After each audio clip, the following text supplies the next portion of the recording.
Salut, alors dans cette vidéo, je voudrais te donner 3 étapes simples pour apprendre le copywriting. Le copywriting qui est une compétence essentielle pour se démarquer aujourd'hui. Juste avant de commencer, si tu voudras aller plus loin dans le copywriting, je t'offre un guide gratuit dans la description, tu peux aller le télécharger. C'est un guide avec 5 autres ressources, d'accord, pour démarrer correctement dans ton business en ligne. Donc tu vas apprendre comment vendre, je vais te montrer des leçons importantes de copywriting, ça complétera parfaitement cette vidéo. Alors je marche un petit peu, j'ai l'oreille super bouchée, j'espère que ça va partir. C'est terrible, c'est quand tu as une oreille, tu n'entends plus rien, tu as l'autre, ça va très bien, tu sais pas pourquoi, ça vient d'un coup, et c'est juste un énorme bruit sourd. Bon, j'espère que ça partira. Donc là, je fais une petite marche matinale, je déambule un petit peu dans les rues, tu sais, ça fait du bien, je trouve, ça rafraîchit les idées le matin quand tu es un petit peu endormi et tout, ça donne un petit peu d'énergie. Enfin, moi, je suis un grand fan des petites balades comme ça, et le matin, tu sais, il fait frais, il fait bon, surtout en été, c'est assez agréable. Et du coup, dans cette vidéo, je voudrais te parler de copywriting, parce que le copywriting, à mon sens, c'est quelque chose de super important pour réussir aujourd'hui. Et beaucoup de personnes ne l'apprennent pas, ne savent pas comment le faire. Alors, soit par manque de méthodes, de moyens, ils ne savent pas où chercher. Peut-être que tu ne sais même pas ce que c'est en fait le copywriting aujourd'hui, tu ne sais même pas comment l'appliquer aussi dans ton business. Et donc dans cette vidéo, je vais te donner 3 principes très simples que tu vas pouvoir suivre pour pouvoir l'apprendre facilement.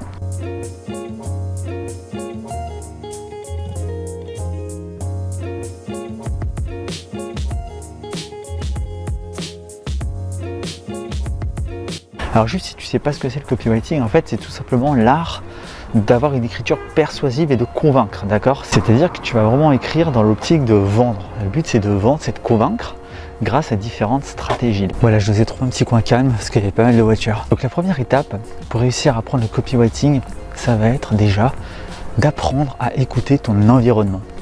Le plus gros défaut généralement, c'est qu'on est souvent auto-centré. Donc souvent on va écouter nos problèmes, nos difficultés, alors que pour être bon en copywriting, il faut apprendre à écouter ton audience. Il faut apprendre à écouter ton environnement. Il faut que tu apprennes à écouter les problèmes, d'accord, de ta clientèle, de ta cible, les mots qu'ils formulent, la manière dont ils formulent leurs problèmes, le type de problème qu'ils ont. Parce que c'est ça qui va faire en sorte qu'ensuite, toi derrière, tu vas pouvoir trouver des bons angles d'attaque. Plus tu vas être conscient des problèmes de ton audience, être conscient de ce qui les dérange, des mots qu'ils utilisent, plus tu vas être capable toi de retranscrire ce message-là dans tes pages de vente, dans tes textes publicitaires, et donc te connecter à ton audience sur le même langage. Et tu vas déceler aussi les bons problèmes, ça va te donner des fois des bonnes idées de produits, et donc en fait tu vas vraiment être la personne qui va comprendre ton audience mieux que les autres. Et ça c'est une compétence clé en copywriting, puisque tu dois être capable de créer du désir. Tu dois être capable de donner l'envie d'acheter, et tu ne peux pas donner cette envie si jamais tu n'apprends pas à convaincre, si jamais tu n'utilises pas les bons mots.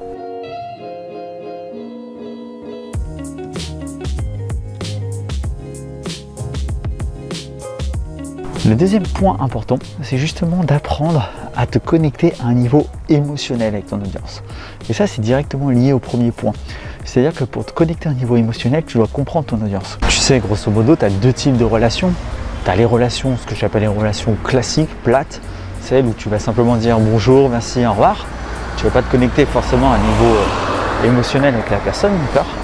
Et puis tu as des relations beaucoup plus poussées, tes amis, ta famille, tes proches, avec qui tu te connectes à un niveau émotionnel, où tu vas partager tes problèmes, tu vas partager ce qui te plaît, tes désirs, tes rêves. À toi en copywriting, évidemment que tu dois te connecter de cette façon-là, d'accord? Tu dois être avec tes clients, comme avec des amis, comme avec des proches, et te connecter à ce niveau émotionnel.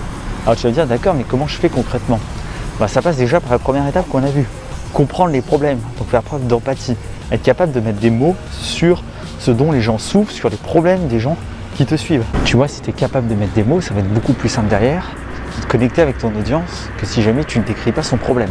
Et c'est comme toi avec des amis, quand des amis comprennent ce que tu ressens, quand ta famille comprend ce que tu ressens, ça fait du bien. Tu te sens écouté, tu sens qu'on comprend, tu as envie ensuite de partager encore du temps avec ses amis, tu as envie même d'écouter peut-être des solutions qu'ils te proposent. C'est exactement pareil en copywriting, puisque derrière, ton rôle, c'est non seulement de comprendre ton audience, mais aussi de l'aider. Et pour l'aider, tu vas devoir aussi être capable de la motiver. Et ça, c'est le deuxième aspect important. C'est-à-dire qu'il faut aussi créer de l'excitation. Il faut créer du désir pour les solutions que tu vas proposer. En décrivant justement ton produit de façon efficace, ta solution de façon efficace. Et quand tu vas décrire la solution, quand tu vas présenter ton produit, quand tu vas montrer ses bénéfices, les résultats qu'on va pouvoir obtenir avec ton produit, quand tu vas mettre en avant tous ces aspects, si juste avant tu vas parler des problèmes de ton audience, ça sera beaucoup plus réceptif. Si je te dis par exemple, prends le MacBook, c'est super, c'est un ordi super léger, super pratique, super efficace. Tu vas me dire ok, ouais, pourquoi pas, je verrai, etc. Maintenant, si je te dis, tu sais, tu as un problème de place sur ton bureau, même pour voyager, ton ordi il est très lourd et c'est pas très pratique, ça serait peut-être pas mal que tu songes à un ordi plus léger. Regarde, justement, il y a le MacBook qui est beaucoup plus pratique pour voyager, qui est beaucoup plus léger. Si je te présente ça comme ça, tu vas être beaucoup plus réceptif parce que j'ai ravivé le problème juste avant.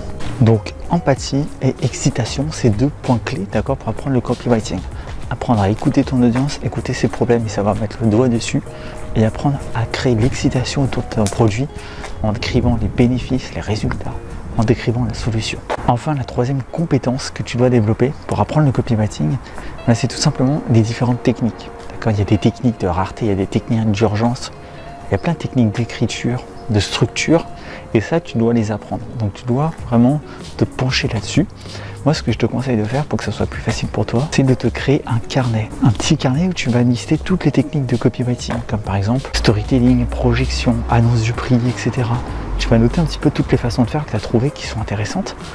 Et comme ça, tu auras ton carnet sous les yeux si jamais à un moment donné, tu n'arrives pas à retenir. Il y a aussi un autre truc que j'aime bien faire, c'est noter parfois des phrases que je dis dans des pages de vente que je trouve intéressantes, dont la structure me plaît bien. Et je les note sur un petit carnet personnel, tu sais, j'ai un document Word avec différentes phrases types de copywriting et je les note. Donc en fait, ce que je t'invite à faire maintenant, c'est quand tu vas sur des pages de vente, c'est de regarder avec un œil critique et de regarder un petit peu comment elles sont construites, essayer de comprendre la structure derrière et de noter toutes les phrases qui te font effet, qui te procurent une émotion sur un petit carnet de notes. Comme ça, tu pourras les réutiliser toi dans tes pages. Qu'au début, tu vas juste répéter, tu vas juste peut-être copier certains types de phrases que tu vas adapter à ton business. Et puis au fur et à mesure, tu verras que l'exercice deviendra naturel. Tu n'auras aucune difficulté après à trouver tes propres types de phrases. Donc pour résumer, 3 compétences. Apprendre à écouter ton audience, apprendre l'empathie et l'excitation, d'accord, donc te connecter à un niveau émotionnel et faire des carnets de notes de différentes techniques, différents types de phrases pour apprendre à les utiliser. Et n'oublie pas que plus tu vas pratiquer, plus ça sera facile. Mais si déjà tu mets en application ces 3 conseils, crois-moi que tes pages de vente vont être 10 fois meilleures, ton copywriting 10 fois meilleur et tu arriveras beaucoup plus à te connecter émotionnellement avec ton audience. Si ça t'a plu, lâche un j'aime, abonne-toi. N'oublie pas que la vie ne se gagne pas, elle se vit. On est Business Fury. À très vite.